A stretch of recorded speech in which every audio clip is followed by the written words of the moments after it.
This is the audiobook for Kpop Confidential by Stepan Lee, Part 1, Candace Park of Fort Lee, New Jersey. Chapter 1. Are you that unicorn? 4 months earlier, one of my greatest talent in life is air bowing. It's the orchestral equivalent of lip syncing, except it's not a cool skill or never will be. There will never be a TV show called Air Bow Battle. The Fort Lee Magnet Symphony Orchestra is kicking off the Spring Performing Arts Showcase with a rousing rendition of Springed by Antonio Vivaldi. A bit on the nose, I know. I keep my bow hovering a centimeter above the string while I sway my body back and forth, curling my upper lips as if I'm smelling something nasty. All to give the impression that my whole body is overcome with the swelling emotion of the music, even though I'm not actually making a sound. It's better for everyone if I air bow, if I can't be heard. If it were up to me, I'll blast my viola up into space. It was Omma's idea when I was 5 years old for me to take it up, since not that many kids chose the viola. She thought it would be easier for me to stand out and get accepted to the prestigious youth orchestra, which would look great on college applications. Well, the joke's on her. 10 years later, I'm at the very back of the viola section with my equally untalented stand partner, Chris De Benedetti. And let's be real. Let's be very real. Violas are already the backup dancers of orchestras. We're essential, but no one's checking for us. The violins are the glamorous lead singers who get all the best parts, all the money notes. The cellos are the sexy, mysterious, brooding ones with the most Instagram followers. Violas are the Michelle Williams or Destiny Child of string instruments, except not iconic or best friends with Beyonce.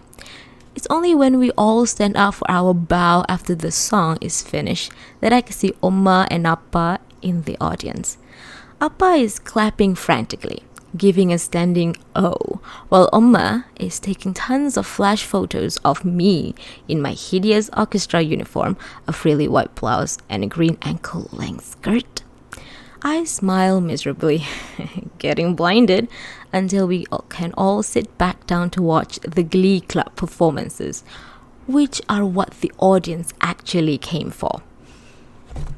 Unlike every high school movie stereotype, the Glee Club is actually full of the coolest kids at Fort Lee Magnet. It's considered the easiest of the required art classes, so it's packed with popular girls and jocks, including my older brother, Tommy. The Glee Club has so many members that for this showcase, they've broken up into performance groups. For the opening number, Tommy and 20 of his bro friends strut on the stage in neon tank tops, sweatbands, and high socks. The students in the audience, especially girls, go nuts. The dudes gives an ironic performance of the boy band classic, What Makes You Beautiful, by One Direction. The dudes aren't good singers. They're making a joke out of it, shouting off-key while doing all the standard boy band moves, like tracing hearts in the air, pointing at girls in the audience, putting their hands on their chest, and winking. But they're so unself-conscious about looking stupid that I have to admit it's legitimately pretty cool. Tommy and his friends from the baseball team stand out at the front, Tommy in the center. I see my best friend Imani in the front row, literally swooning. She always said my brother is her primary thirst object, which is too gross and cringy for words. I don't know what it is about seeing Tommy and all those guys up there, but I'm suddenly balling up my hands into fist. A fantasy of breaking my viola against the floor flashing in my mind. It's all so unfair. I'm the one that can sing. At least I think I can't, even though I only ever sing alone in my room. So why does Tommy get to jam around in silly clothes, getting cheered up, cheered on by the whole school while I'm hidden away in the back of the orchestra. No matter how many times I begged Oma to let me quit viola and focus on singing, she won't budge. The last time I brought it up, she shouted, "Pezera!" which literally means cut my stomach open and let me bleed to death. Super dramatic, but basically it's the Korean equivalent of over my dead body. What even more unfair is that I'm pretty sure I'm not allowed to do Glee Club because she knows I'll take it seriously. Unlike Tommy, singing is something you can do on your own time, she once told me. Singing is not a dignified art. You have to bring the sound from the inside of you with so much effort. Everyone can see how hard you try. Oma's bias against singing is so weird. She's actually a good singer herself. Oma and Appa both went to a prestigious music college back in Korea, which is how they met. Appa was studying to become a conductor while Oma is studying vocal performance. But I also know neither of them finished and they moved to America soon after they dropped out. Neither of them works in music now. They run a convenience store in Fort Lee. So I know Oma's music dream went wrong somehow, but she'll never talk about it. It'll remain one of those family secrets. Probably forever. I put my violas on the floor, a big no-no according to Mrs. Kuznetsova, the orchestra, the conductor, and slump in my seat. Will there ever be a time where I'm the one singing and jumping around on stage, not worried about what anyone think? Probably not, until after high school, when I'm somewhere far from my family. In the meantime, I'll just have to bid my time for a few more years, playing the role of the quiet Korean girl who takes all advanced placement classes and gets good grades and play a classical instrument and never complains. After the showcase, Imani and Ethan come over. It's a Friday night and we're doing what we love the most, hanging out in my room, stuffing our faces, and watching YouTube vids. It's not like we're total reject, even though we are in all smart kid classes together. It's just that more than parties or football games, we prefer hanging out around each other, reacting in extra ways to all the weird things we're obsessed with. RuPaul Drag Race clips we rewatch over and over, mukbang videos, beauty vloggers we make fun but secretly love. A little goes a long way, Ethan likes to say, pretending to dab highlighter on his cheekbone. And don't forget your Cupid's bow. After we watch a tiny mukbanger demolish 8 packs of nuclear fire noodles in under 4 minutes, Imani commandeers my computer. I know what she's about to pull up. SLK performance of Unicorn from last week's Saturday Night Live. I love SLK, says Ethan, as the host, Jennifer Lawrence, introduced them. Duh, what's the excuse of a human being wouldn't, says Imani. I shrug. I guess they're all alright. Okay, this excuse of a human being. Imani flashes me a shady look. Dude, sometimes I think I'm more Korean than you are. I mean, Imani is literally slurping kimchi straight out of the jar at this very moment. Not even I can eat kimchi like that. I like it with food, especially curry rice or black bean noodles, but it's too funky for me to eat it all by myself. All by itself. I'm super glad that an Asian group is so popular and on magazine and all, I say. But their music seems a little, manufactured. Girl, bye. Says Imani, closing the jar of kimchi and moving back to my bed to hug my giant whale pillow, murkogi. Murkogi means water meat or fish in Korean. Like American pop music isn't manufactured. Anyway, each of those SLK guys can really sing and rap. 1. Jay wrote a ton of their biggest hit himself, and that choreography is banging. Yeah, look at that, Cantonista, says Ethan, totally trend fixed. One Direction used to just stand on stage and maybe jump around. These guys serve it. Okay, so I'm not sure why I'm lying to my best friend right now. I probably need to go to a therapist to get to the bottom of it, but I'm actually a huge SLK stan in secret. I watch hours of their Korean music show performance and their reality show SLK Adventures on YouTube. And ever since SLK made it big in America, I've started following other K-pop groups, especially Queen Girl, who are touring with Ariana Grande right now. Nothing will make Imani, the biggest K-pop stan I know, happier than being able to obsess over it with me, but for some reason, I'm self-conscious about that. Isn't it too expected for a Korean girl to be super into K-pop?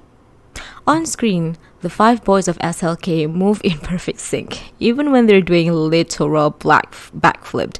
Each guy rocked a different shade of brightly colored hair. They clearly spend just as much time on makeup and wardrobe as any other girl group. In their own way, they are all really hot, especially 1.J, the member who is always front and center. Everything about his face seems created in a lab to be as telegenic as humanly as possible. His brooding eyes, his candy-colored lips, his chiseled V-shaped jaw. Somehow, none of his moves seems rehearsed. When all the boys run their hands through their hair, it looks as though 1J is doing it spontaneously just to feel himself. And the other 4 boys saw how awesome it looked and decided to copy him. The SNL crowd totally loses it when the boy break into the unicorn dance. Unicorn is amazing, even though the chorus, the only part of the song that's in English, does not completely make sense. Baby, now I believe in a unicorn. You're the girl I've been searching for. Searching under the rainbow. Baby, all I know, you are my 1 billion unicorn. By the end of the song, the 3 of us are dancing around, singing at the top of our lungs. Imani whipped her hair back and forth. Ethan does a duck walk, and I move my body with no regard for rhythm or dignity. Okay, fine. I panned when the song is over. This song is super catchy. Right after the SNL performance, Unicorn starts back up again. We're ready to shriek out the songs all over again, but it's not the music video. It's an ad. So many ads, YouTube. The words, "Are you 1 in the billion?" flash across the screen. Then, SAY Entertainment, the company that brought you the #1 global sensation SLK, is looking for its first ever girl group. Cut to a clip of this SLK boys smoldering directly at the camera, the light glinting off their shimmering cheekbone. We are searching for those girls who can sing, dance, and rap like SLK. Are you that unicorn? Each of the SLK boys says into the camera seductively, "Are you my unicorn?" I get a warm, queasy feeling in my stomach when it's 1J's turn. Gets discovered at the SAY Global Edition, Royal Oak Theatre in Palisades Park, New Jersey, 19th of April. I burst out laughing. Are they auditioning singers or looking for dates for the guys? Imani isn't laughing, she's staring at me. You should audition, Candace. I don't dignify this with a response. And Palisades Park, is that a glitch? Why would a K-pop label recruit in Jersey? Ethan isn't laughing either. Well, Jersey is where the suburban Korean kids live. He gestured to me as if to say Exhibit A. You should audition, Imani repeats, all serious. I roll my eyes. Could you see my parents letting me quit school to be in a K-pop group? Besides, do I look like an idol to you? Imani ran her eyes over my busted bare feet, holey jeans, and oversized black hoodie. No, not at all, but if you got something to work with under all of that. Besides, do you even know how big this is? SAY is the most powerful entertainment company in K-pop right now because of SLK. A girl group version of SLK would be lit. And you can sing, say Ethan. Even with Unicorn right just now, your vocal is low-key slaying. Dude, I've always told you, says Imani. You have the voice of an angel. You need to share that with the world. Imani has said stuff like this to me before. It's a sweet compliment for sure, but for some reason, my eyes get a little moist. There's something about K-pop popularity that scares me a little bit. I have no problem openly fangirling over my favorite American artists like Ariana and Rihanna because they're nothing like me. I can love them from afar. But now that SLK has graced the corner of Vanity Fair and Queen Girl have performed with Cardi B at VMAs, It's all become a little too real. Maybe kids who look like me can become stars too, if they got talent and can put themselves out there. Deep down, I think I could be talented enough. But brave enough to go for it? Definitely not. I glanced at the Barbie pink guitar in the corner of my room. It's one of my dad's gift for me on my 12th birthday, which he bought in that dad-ish way, thinking all girls love hot pink, and I kinda do. Appa taught me a few basic chords, and unlike the viola, I learned the guitar immediately, as if it were a long-lost part of my body. I think maybe it's because I've always thought guitar as a tool for singing. I watched YouTube tutorial on finger picking and learned how to play early Taylor Swift songs. Now my guitar is my prized possession, the first thing I grab in the fire. I only ever played in the privacy of my room though. I sing tons of covers, plus a couple of my own original songs. I sometimes film myself, and I even consider posting a couple of videos on YouTube, like me singing an acoustic version of Here With Me by Marshmello featuring Shivers, but those videos are just files in my computer, sitting on my cluttered desktop among AP, lit paper, and biolab write-ups. I say, maybe I'll think about it. Dude, says Imani, opening a bunch of new tab on my computer. I think you are seriously underestimating how amazing K-pop is. It's not just one kind of thing. Let me be your girl group tour guide. Imani shows us music videos, or MVs, as they always called in K-pop, featuring all sorts of girl group like Queen Girl, Blackpink, Twice, Red Velvet, Everglow, and ITZY. I've watched tons of SLK MVs, but I haven't paid as much attention to the girl group. Not like this. The visual and the choreography are mind-blowing, and the girls are out of control beautiful. But these are all kind of genre influences, including hip-hop, reggae, and EDM. As she showed us all this video, Imani explains the difference between girl crush versus cute concept in K-pop girl group. She also explained the rules of K-pop, like she's explaining the kingdoms of Game of Thrones. There are only 4 big entertainment companies in K-pop, SAY being one of them, and they recruit all over the world. Korea mostly, but also Japan, China, Thailand, and the States. Usually in Los Angeles. They're looking for talented kids for sure, but talented kids who play a particular role that every K-pop band needs. So it's all a formula, I ask. I mean, that's not all of it, says Imani. But yeah, K-pop is kind of an idol factory. The company hit up schools, audition, malls, and lately YouTube and social media. If the kids they recruit aren't super talented when they are recruited, the company will make sure they become super talented. There's this whole hardcore training system they have to go through before they debut, usually for years. The vast majority of trainees never debut after spending their whole childhood training. It's totally Hunger Games. Oma poked her head in. When Ethan is in my room, I'm not allowed to close the door, even though Oma is there.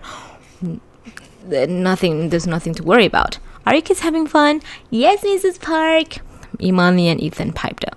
Imani is just tutoring us in advanced placement K-pop. Crack Ethan.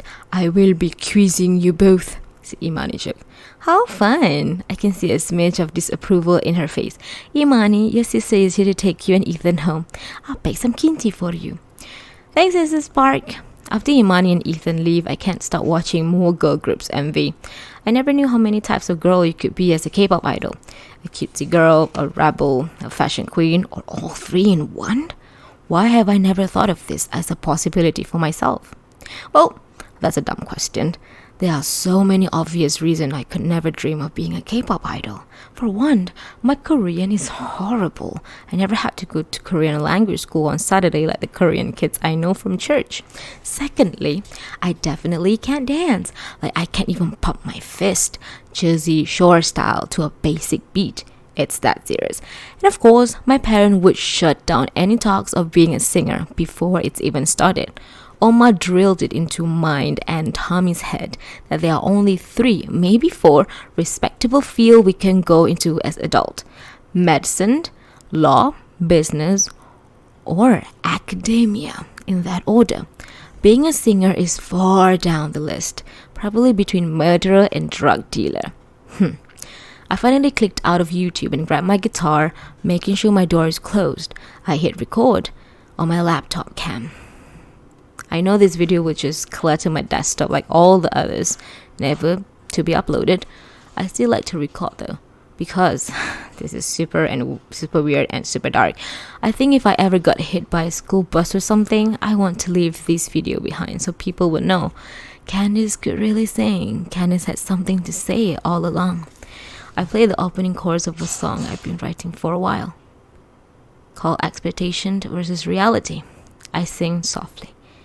Expectation, I do not do confrontation. I don't get invitation. I live in my imagination. The reality. Reality. You think you know me. There's a lot you don't see. But till I become who I'm meant to be. Okay, I know these lyrics are corny and my rhymes might not be tight like Hamilton, but I'm bearing my soul here. I'm not the girl who speaks up, but one day really blowed up. One day you hear the song, I know that you were wrong. 'Cause your expectations, not my reality. Wow, how beautiful! I shriek and almost drop my guitar. Tommy's head is poking into my room. He's wiping away fake tears. Go away! I scream, throwing mokogi at him. Tommy catches mokogi easily. No one understands Candice. Candice is so deep. I shove Tommy's face out of my room and shout into the hall. Omma, Appa! Tommy is spying on me again. So sorry, so sorry. Tommy says in a Korean accent, bowing to me and cracking up. I'll be really sorry when you blow up and your song is #1. I slammed the door and apologized to Mokogi telepathically for throwing him. Mokogi responded telepathically. Well, Tommy deserves it. He gets to be in Glee Club and you don't. Screaming, I text Imani. Okay, I want to audition. I sit down at my computer and edit the video of my singing, cutting off the very end while Tommy is so rudely interrupted. I click the mouse angrily as if it were Tommy's face and open my YouTube account. For the first time ever, after all the 1,000 videos I've viewed in my life, I've uploaded my first video to my channel.